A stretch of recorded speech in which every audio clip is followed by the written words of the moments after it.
Ladies and gentlemen, allow me to introduce to you a digital strategist and social entrepreneur, Mr. Langa Zulu Makeba.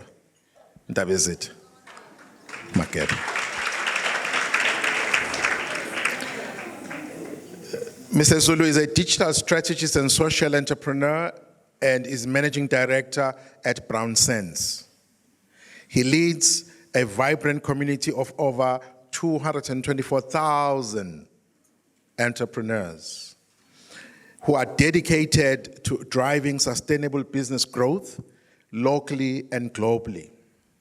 At Brown Sense, he is reimagining African entrepreneurship, empowering small, medium, and micro enterprises to reshape the entrepreneurial landscape of the continent.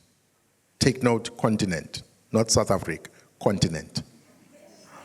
His mission involves addressing the challenges faced by African entrepreneurs, developing tailored systems and infrastructure to, or rather ensuring Brown Sense remains a nurturing platform for success. Passionate about societal transformation through technology, Langa Zulu also serves as the Chief Creative Officer at Algo at Work Robotics Academy. With over a decade of experience in digital and social innovation, he co-founded 2 technology companies dedicated to equipping South African youth and technological education.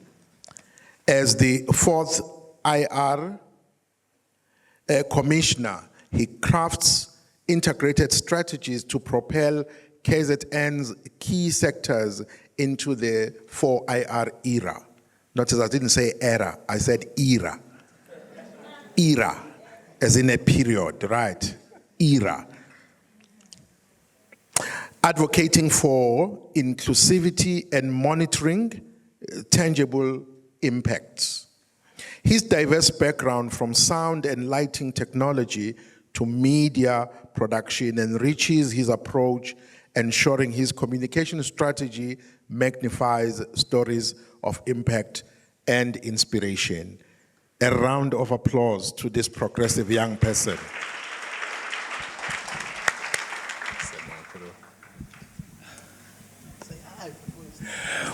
Sibingelele, and thank you so much, Program Director, for that amazing introduction. I had to tape it for myself. It's good for my ego. Greetings to the leadership. What an amazing organization, and what an amazing session it has been today. I'm learning so much myself, from the previous speakers throughout the day, and I'm really, amazed with the amount of impact that this organization has achieved. Greetings to everyone in the house, and greetings certainly to Osingabo, young professionals in the room. I'm also young as well. But I think I come from, the background of entrepreneurship, program director, and it's a conundrum because in the room, I think the room is filled with people who have been groomed and conditioned because of dynamics, of course, to respect the rules. The background that I come from is a background where we encourage breaking the rules. And it's, in essence, what an entrepreneurship is about. It's about breaking the rules. So I think the story, started just a little over 10 years ago,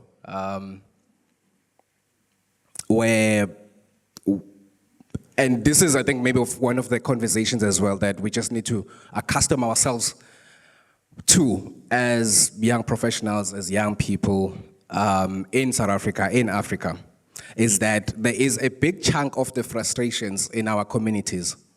There's a big chunk of the problems. Most of them are complex. And we talk about these on social media, WhatsApp, in the taxi and whatnot. But in a big chunk of those problems lies in the opportunity. And that's in essence what an entrepreneur is. It's a person who looks at problems and sees opportunities. So it's a perspective conversation. Just say that again. Just say that again. An entrepreneur is a person who is driven to create solutions to the problems in the environment in which they exist in. Yeah.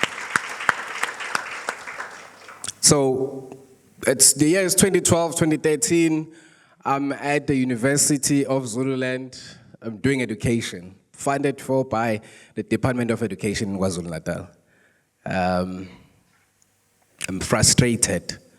I'm certain that I love education. That's the thing. But I'm not performing. I'm failing, getting 5s and 10s in mathematics.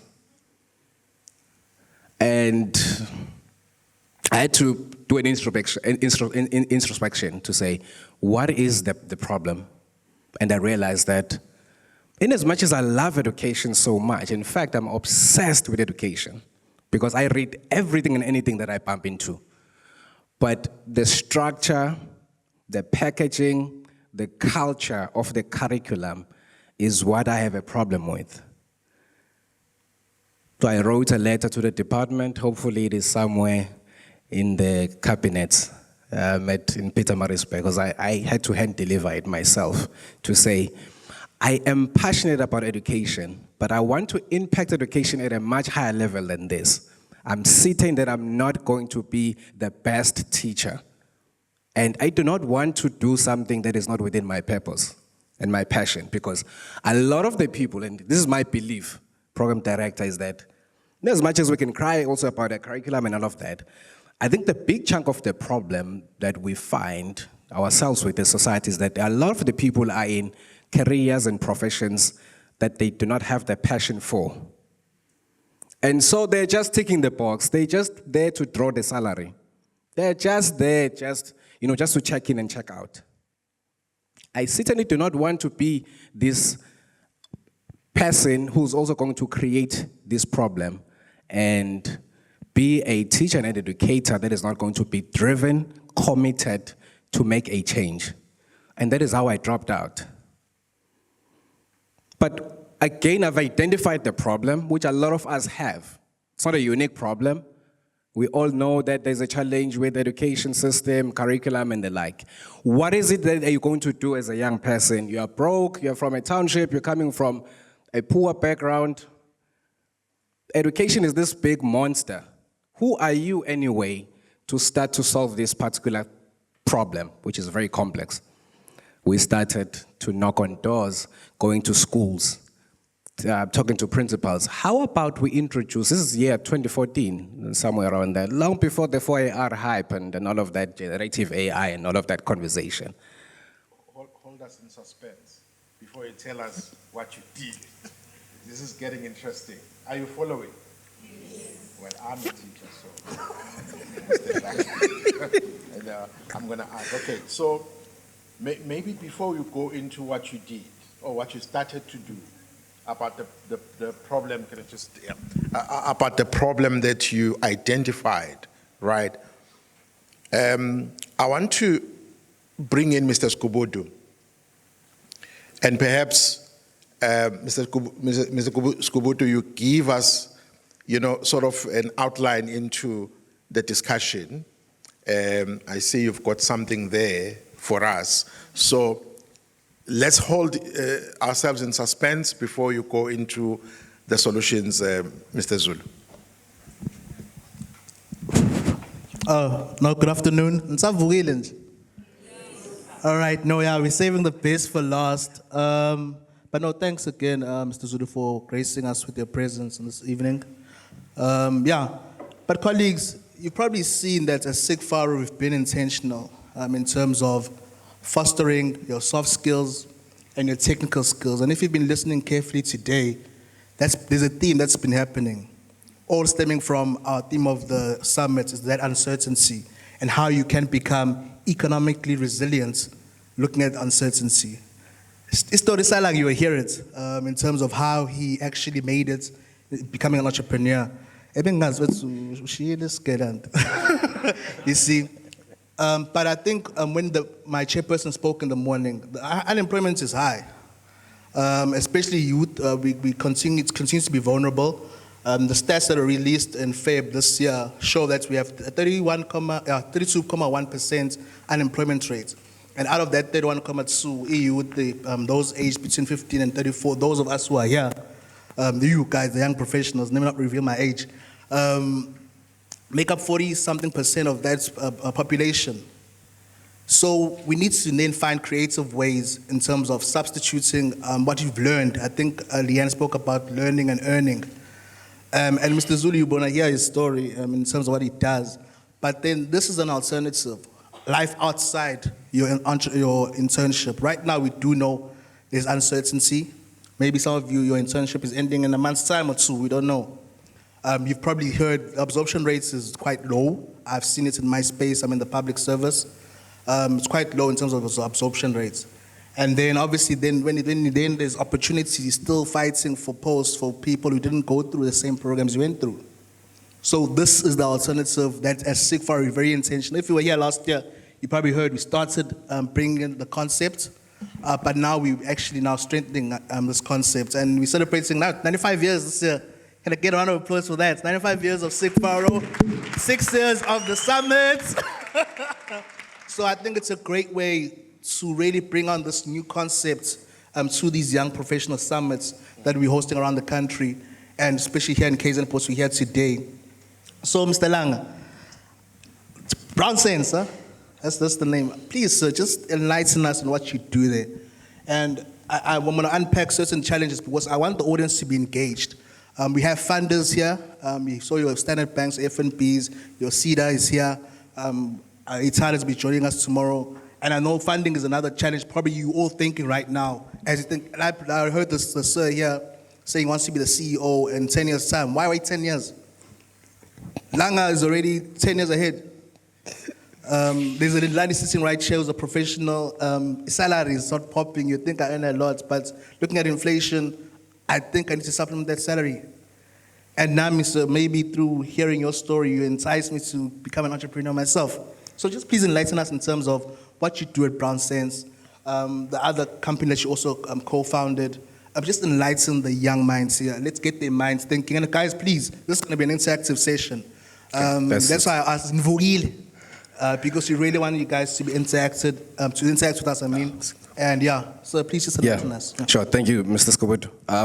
And yes, please feel free to drop in at any time. We are breaking the rules, most certainly. So the first company that we started, I think, was responding to the problem that I highlighted earlier. Algorithm Robotics Academy is the biggest robotics academy in the country right now. And interestingly, the biggest robotics program in the country right now is in KZN, in Melmoth, deep in Zululand, in Babanang. And when we mentioned this, it's through the support of the chemicals industries, CETA, that's supporting that particular program. So essentially, that's the game plan. Open access to technology education at scale. That's what the academy is about. Robotics and AI.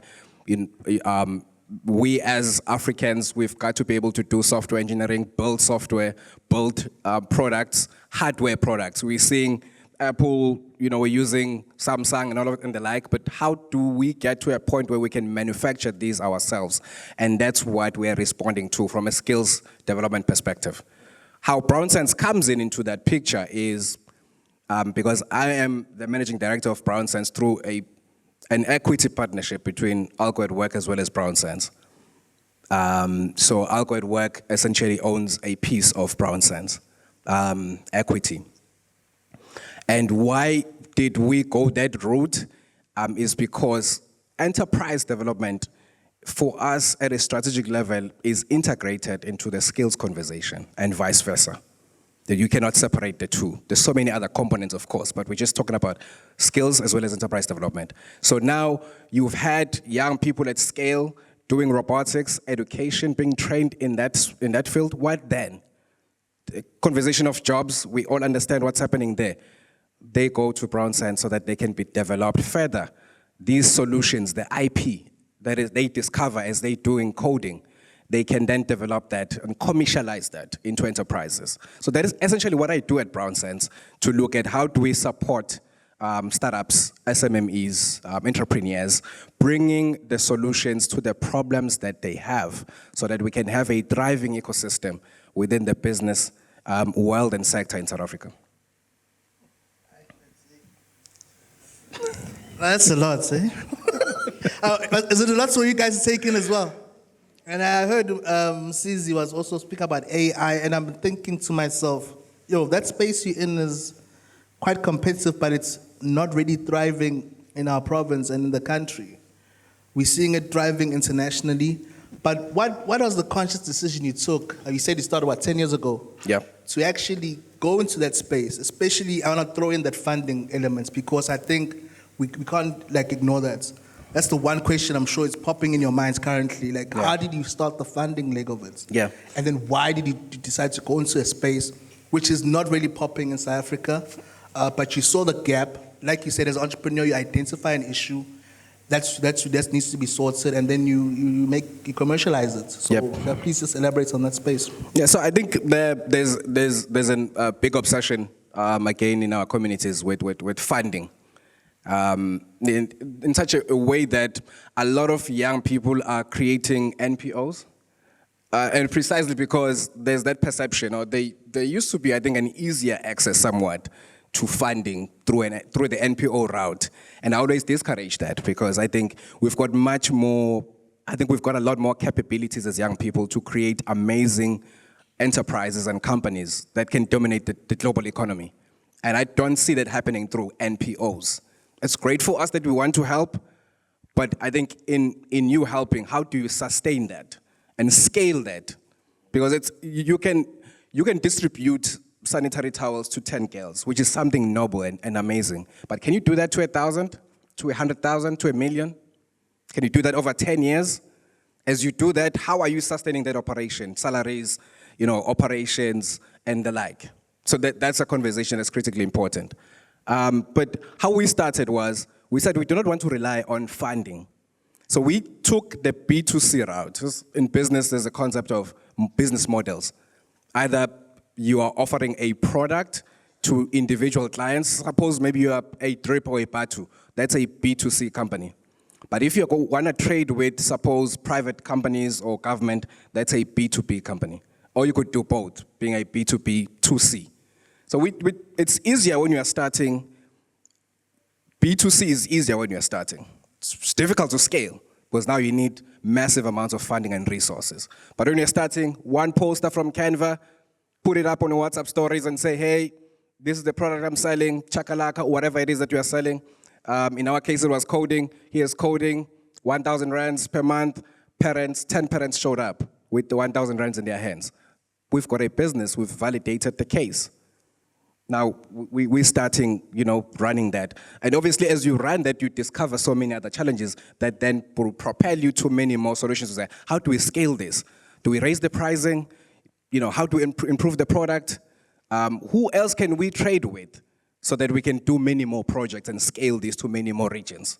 So essentially, that's how we started B2C at first, and then as we grew, as we're scaling into different provinces, because right now we've got presence in 3 provinces, KZN, Gauteng, and as well as Limpopo, we realized that scaling that under B2C, because we were spending a lot of money with marketing and promotions, human resources, let's go towards B2B and work with government, work largely with the public sector and as well as private, so that we can be able to fund our scalability.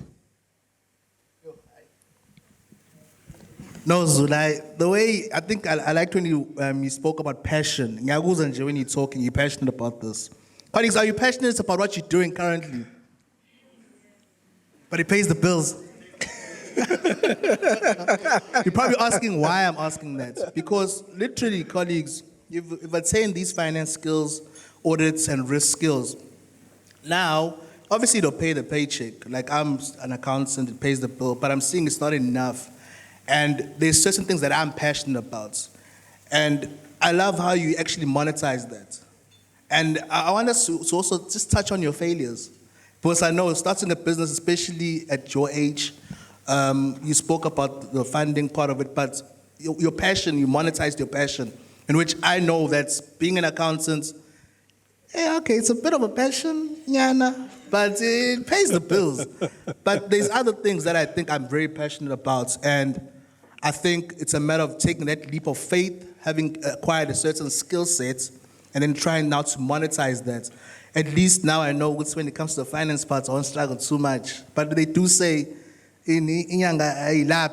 so in accountant now, you thought my finances are a mess, but I advise people. But so please just enlighten us about your failures and your tribulations through the journey. And Mrs. Karasi, we need your insight, because I know you're also in a space where you're an entrepreneur, and that wisdom you have in your space will help us. Because we look to 20 slides circle, says, presentation somewhere. So I know you're an entrepreneur as well. So I want to get that perspective. And then one thing I want to throw it out to the audience. Sydney, Zenanda, I haven't been hearing your voices today. So it'll be nice to just hear your voices as well and your thoughts so far as we unpack this topic. Sure. Yeah. Thanks for the question. So challenges, I see you want me to cry. Okay. Please can I get a bucket? Sleeping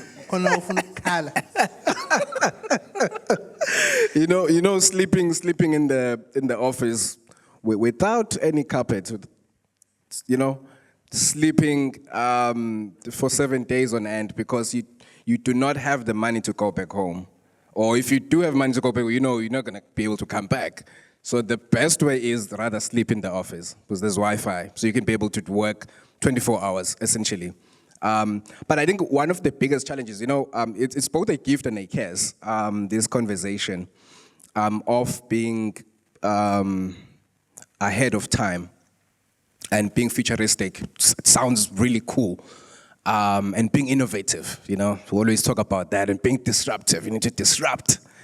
It comes with a lot of challenges because from the friends that you have, family, they're not going to buy into your story. In my case, I think I was blessed, or I am blessed to have the parents that I have who were able to give me 20 grand just to start, And that's something, because a lot of people do not get that. But the challenges in the game is you are in KZN, because maybe I didn't give the background. I'm from Iskawin. So where we started was in Richards Bay. So you can imagine 2015, 2016, you're talking about robotics, you're talking about coding and AI and, the future of skills and jobs, and that there's this big revolution that is coming for skills, and no one can understand what you're talking about. So that's the biggest challenge, because before you can package this and monetize this and commercialize this, the market is not ready for this product. So it's like, imagine if you were to sell an iPhone in 1990. You just picture that, where even a mobile phone has not even been manufactured or been brought into the world. But there you are, you've got an iPhone, the most advanced phone ever. So that's the context. Who are you selling this to? There is no blueprint. Up until this very point, there is no robotics academy in the manner in which we operated that you can liken it to. So which means a lot of the things that we do, we have got to be the blueprint ourselves. We've got to make the mistakes, the failures, go through that, learn from that, lose money. That comes with a lot of pain, lose team members. How are you paying the salaries? So all of that. So it's the challenges we went through are not necessarily unique, but I think the biggest of them all was pushing a product to a market that is not ready. I think we started to see the acceleration with COVID, and that's part of the reason why I appreciate, as much as it came with a lot of the pain, but COVID also came with the blessings as well. To many of us, because there's so many people who started the entrepreneurial journey in 2020 and started opening their shops and their businesses in 2020 because of what was happening. So So I think it was largely through that. Access to finance, of course. That's also another, big conversation as well. Curriculum, there's no curriculum, there's no framework to begin with, but there you are teaching robotics. How do you accredit this? How do you, formalize this? So it's all of those challenges, but I'm happy to say that we have pushed through that, through the perseverance, through the support of our family members. You go there crying, you need 10 grand, you need 20 grand once in a while. You can't go there every day because you still have to build the resilience within you to say you have got to persevere with the little that you have. So essentially that's that. There's a carpet here and it's very clean if you need to sleep. Mr. Zika, let's hear your perspective, sir, in terms of entrepreneurship as well, because I do know you do have a business as well. Your challenges, your perspective. Yeah, let's unpack this topic for the audience. Thanks. Thank you, Mr. Skubutu. Just to echo what Ulanga is saying, when you have not experienced something, you look at it with with a little bit of a pinch of salt, When he says he slept in his office on the carpet for how many days? That's a whole week, right? When he says that, if you've never experienced that, you're thinking, okay, but how? You add a little bit of sauce into that just to make it nice. Well, let me tell you, what he has experienced, or what he experienced, I can vouch for it as an entrepreneur, that is one of the things you go through, especially as a black entrepreneur, right? You also have to hide your car because West Bank is looking for it. Now I'm talking now my experience, right? You have to hide your car because West Bank is looking for it. So in those early days where people are telling you, no, you need your deck of cards, you go and you present to funders, right? And they're going to give you funding and stuff like that for your business. You present to all these funders and all of them say, no, we're not prepared to give you that money to start your business. But you then realize that, so as an entrepreneur, if I fail to find capital for my business, then it will prove that I'm actually not an entrepreneur.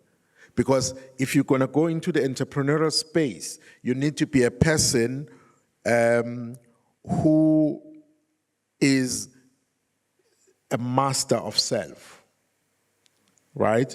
You need to have self-mastery, because the pain you're going to go through as an entrepreneur is excruciating, right? But the benefits are beautiful. The fruits are sweet, right? So my experience, Lindelani, is that I'm glad I went into the entrepreneurship space not knowing what I didn't know. Right? You know P.B. Winans' song, The Dance, you know that song? I would have missed the dance. Yeah. Right? Now, there's a line in that song that I think you miss.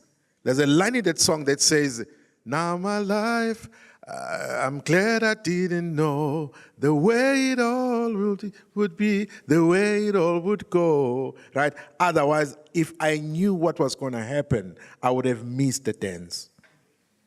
And that's what I'm saying this afternoon, that the attitude I had when I started my business was, I'm not in the business for the money it will give me. I'm in it for the man it will create out of me. Right? Now, I can tell you now, the 10 years that Ulanga has gone through, 10, 12 years of entrepreneurship, that has given him exponential growth, right? I hope he doesn't mind me saying this, he might be 20, 30 years ahead in terms of experience than yourself at the same age. And that is what I gleaned from my experience as an entrepreneur. And the other thing before I go back to you, Mrs. Kubudu, is that the experience really humbled me. It's a really, really humbling experience. Business humbles a man, humbles a woman. Right? Passed cum laude, University of Natal, before it became this other thing called UKZN, but I'm not there. Sorry about that, right? I withdraw, right? Passed cum laude, top of the class, got my first job, started working, continued with my senior degree and whatnot, right? Started my first business. I went into the University of Humility, right? But the important thing is that I'm saying that not to discourage you. I'm saying it in the sense that perhaps if you listen to the speakers in the morning, right, especially the chairperson, Mr. Zagwe, he really spoke on the issue of being agile and looking for opportunities as a young person to say, if they don't employ me, what am I going to do? There's another question I wrote here. Can't forget who was the speaker who asked this question. What will happen after your internship? Do you remember that question? What will happen after my internship? So I quickly learned quite a few things, but as I'm going to share more, if there's still time, Mrs. Kubudu, back over to you.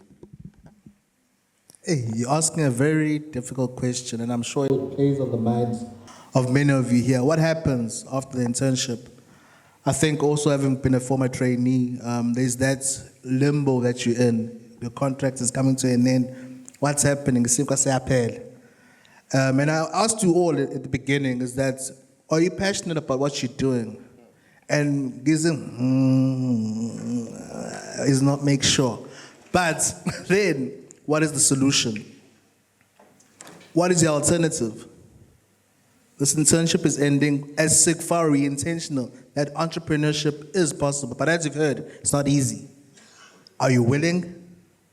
Are you resilient? Are you going to be intentional about what you want after this internship?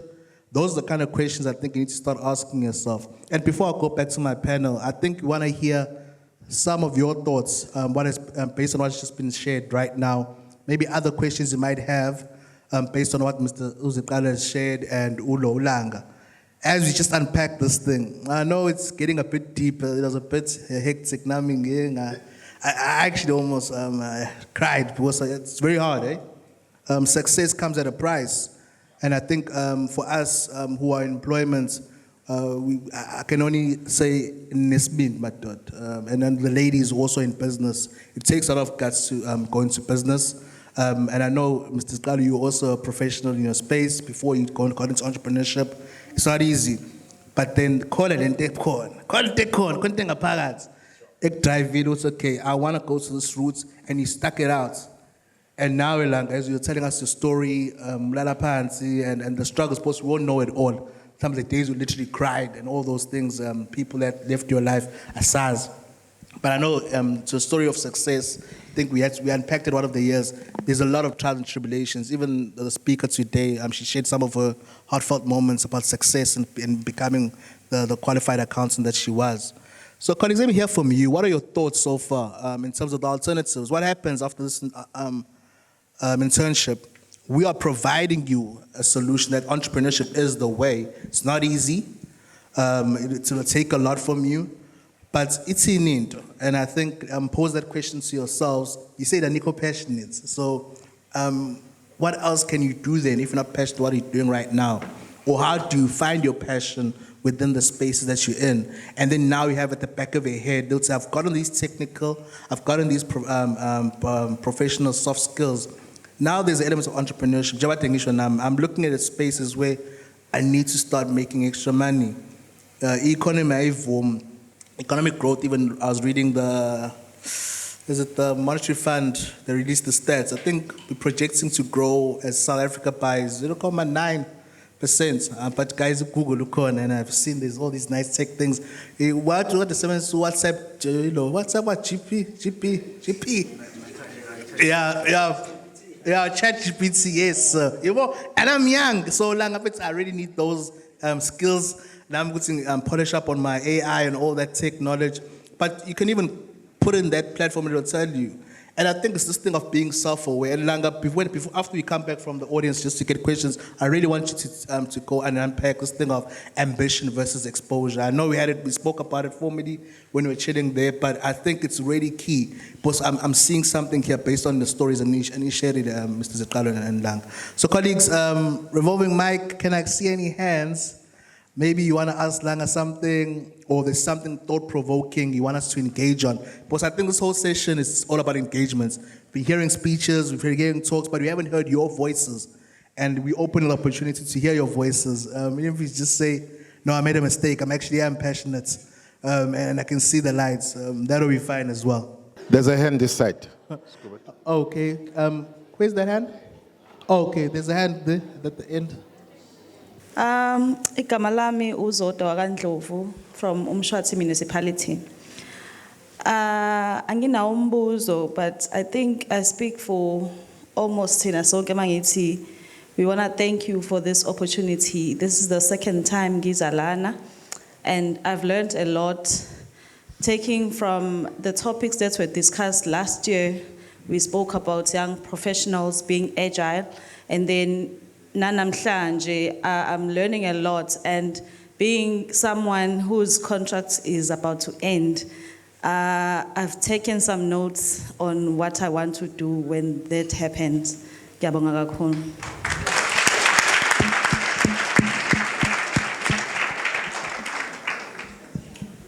No, thanks, Kursis, for that positive feedback. And it's great to see that you're here and you're seeing this theme, the story that's unfolding every year when you're having these summits. And colleagues, I honestly hope that you're using this opportunity wisely. I think CIGFARO is doing great in hosting these summits around the whole country. Because I think in the public sector, we're missing a platform where young people come together. There's seasoned professionals in the space. There's exhibitors, people who can actually gain knowledge and information from, and it will drive your future to a better place. Any other hands before I go back to my panelists? I'm canceling a bit. Ow, it's insane. All right, no problem, colleagues. Please, we're about to wrap up, but just that thing, ambition versus exposure, what we were talking about not so long ago, and I want to hear both your thoughts, Mr. Zulu and Mr. Zekalo. Thank you. Thank you, Mr. Scobert. It was a debate stemmed online, I think just a few days ago, on what is the biggest driver between ambition and exposure. And a lot of people said exposure, and I say it's ambition. And the big reason why I say that is I look at our backgrounds as mostly African communities. A lot of us, and I think our parents as well, or the previous generation, perhaps obviously there are elements of exposure, but I think the biggest driver for a lot of us who then become successful is the ambition that we have. And the reason for that is we come from backgrounds where we've not been exposed to much. Just being in a township, being in a village, already the setting, your setting, the way that it is constructed, and the things that you are conditioned to. If you look at the township, there's billboards. And what are those billboards selling? It's mostly alcohol products. It's mostly entertainment. In the township in which I come from, there's more taverns than libraries, than schools. There's one library. But how many taverns are there? So what you are conditioned to, what we are exposed to as a young man is that you need to drink alcohol. So someone who comes from that environment and still manages to build themselves to be this thing that then becomes an inspiration to the next generation. For me, I think ambition is the bigger driver in that instance. The last point is ambition is internal.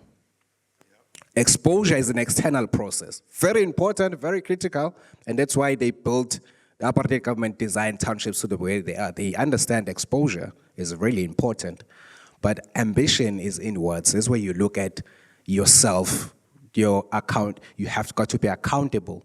Your blind spots, your weaknesses, your strengths, your passions, your purpose in this world. Who are you? What's your calling? That's internal. And for me, I think one message that I want us to drive across is we have to build that character amongst young people to say, look inwards a lot more than you do external.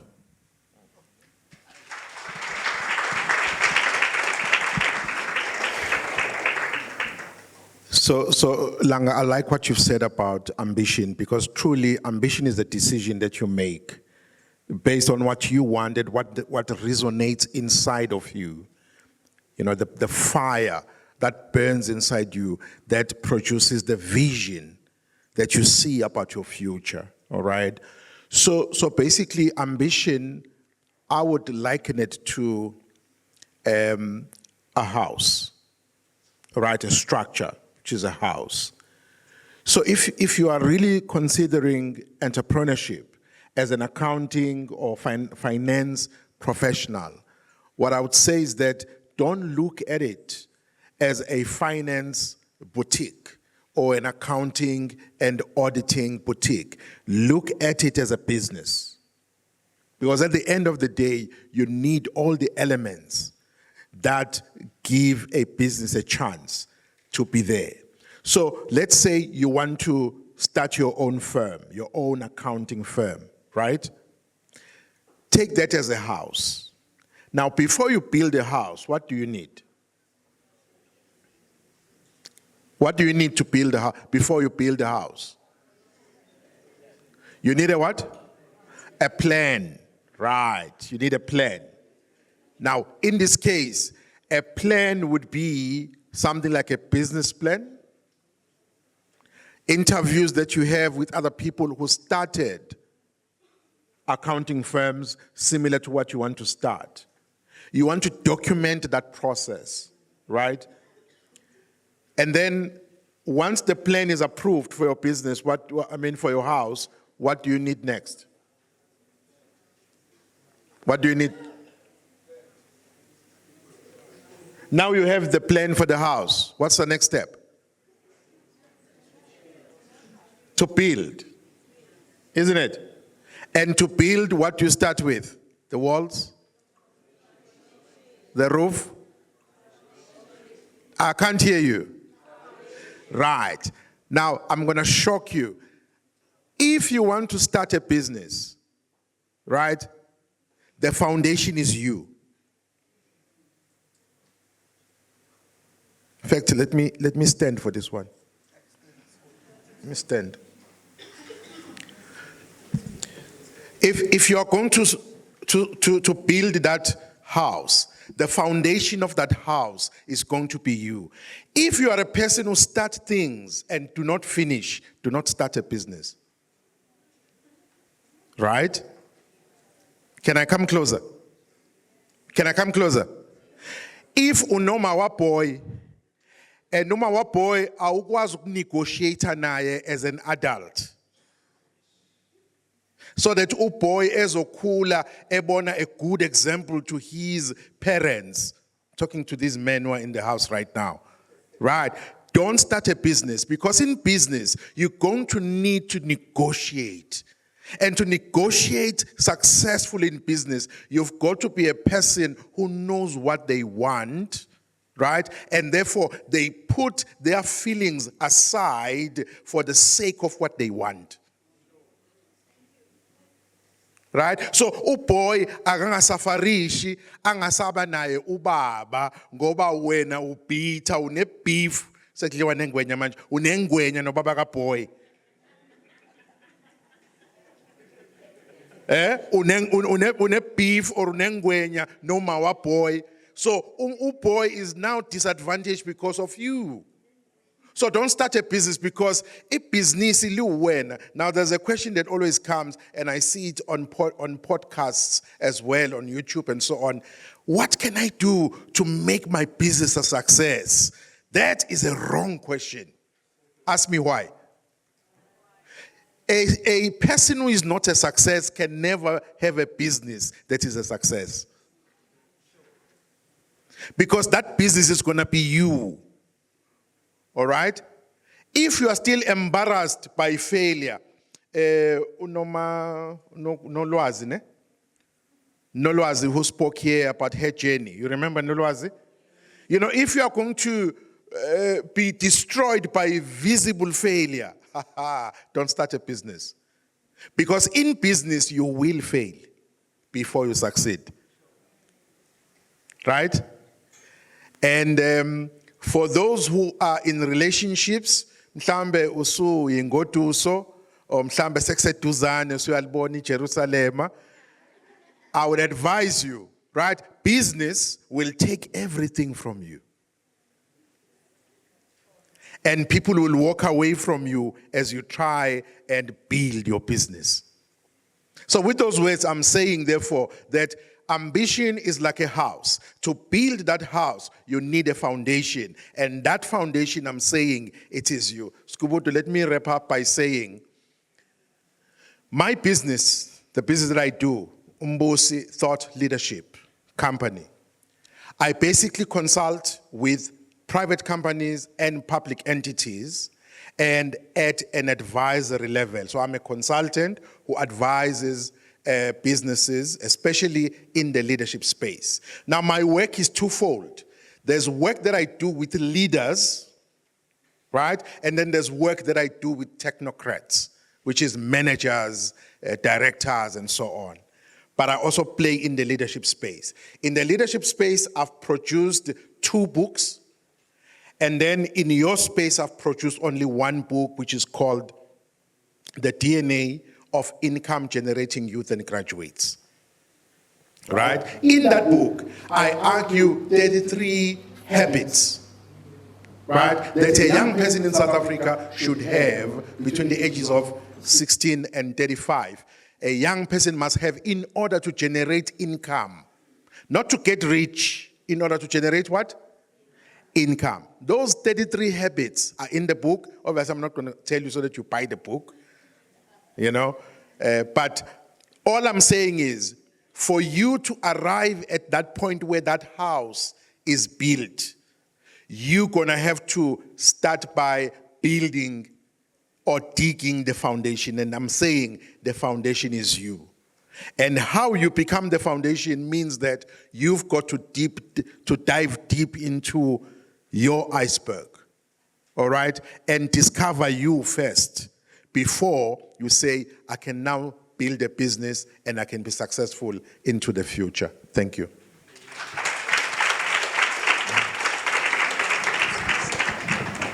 No, thank you, Mr. Zulu, Mrs. Carlo. We did say phones on silence. No, thank you for that, colleagues. And I think it's been a great session. I know we're looking at time. I would want to engage for days, especially the wisdom that's been shared here. But I'm getting a key theme, and actually key words. I hope that maybe in your book. I don't know. You said there's 33, but I'm picking up, you need to be passionate. Find your ambition as well. You need to be resilient. It's going to be challenging, of course, but as you can see, young professionals in the room and colleagues and my esteemed guests, this is an opportunity or another alternative for you. It's not easy. You've heard the stories of Mr. Zikalo and Langa. It's not easy, but it's something to think about. But the key of it all, I think you said it's personal mastery. You need to master yourself. And I think as a young professional myself, each day I'm also trying to become a better version of what he did in school. And you need to be then open-minded to learn, both young and old. Because asquas gong, we don't know it all, loosely translated. So you need to be open-minded, find your passion, find your ambition, and earn legally. We broke the rules a bit today in terms of how we structure this whole approach. And I don't think we've done this before, Zach, with the way we're doing it now. But we want to be disruptive because we want to see positive change at CIGFARO. We want to see you guys making the difference in the spaces that you are in. We have people in municipalities, entities, departments, in the space, and make sure they come to the summit, and definitely tomorrow, day 2, make sure they come, because we really bring in this entrepreneurial leg as an alternative. As you're saying, it's not easy, but I really want to thank you for the opportunity, and as well, I actually learned a lot. Yes, we can joke about the failures. I think sometimes when you've passed through a certain bridge, it's easy to joke about it, but I'm also learning a lot in terms of it's not a shame to fail. And I loved how Nolwazi sat here and said that it's easy to speak about your successes because you'll see Lindelani, you'll see Elanga, you'll see Sbu, you'll see any of you are successful in your own way. And never look down on your successes, but don't let that hinder where you want to see yourself. And I like the analogy you had, Kwala, when you started your presentation. That where do you see yourself? What is it? In there, the lens, the camera. Yeah, you need to have that vision, because I think I also train young people as well in my current space, and I've seen that a lot of them don't have that futuristic mindset. Because if you're not aiming at something, definitely so it doesn't need to be a plan for 20 years, 10 years. Literally this week, these 2 days, what did you come here to achieve? And I trust you did achieve it. And we're looking forward to day 2. And yeah, I'm not going to be wrapping up. I'm just wrapping up the session. There's going to be an official closure. But thanks for staying. And I hope that you learned a lot and you think about entrepreneurship as an alternative. And please, tomorrow, even later now, go to the exhibitors, kind of see other opportunities outside of the space, funding-wise, and kind of funding, but look at opportunities and look at what government's actually doing within the province and nationwide in terms of bringing opportunities to the young people. And it's a matter of you grasping them, because we live in an information age, big data, all these nice things take, and I'm just throwing words now, but yeah, know and be aware of what's happening around you. Thank you very much, gentlemen, and thank you for the opportunity. Sabonga for you guys.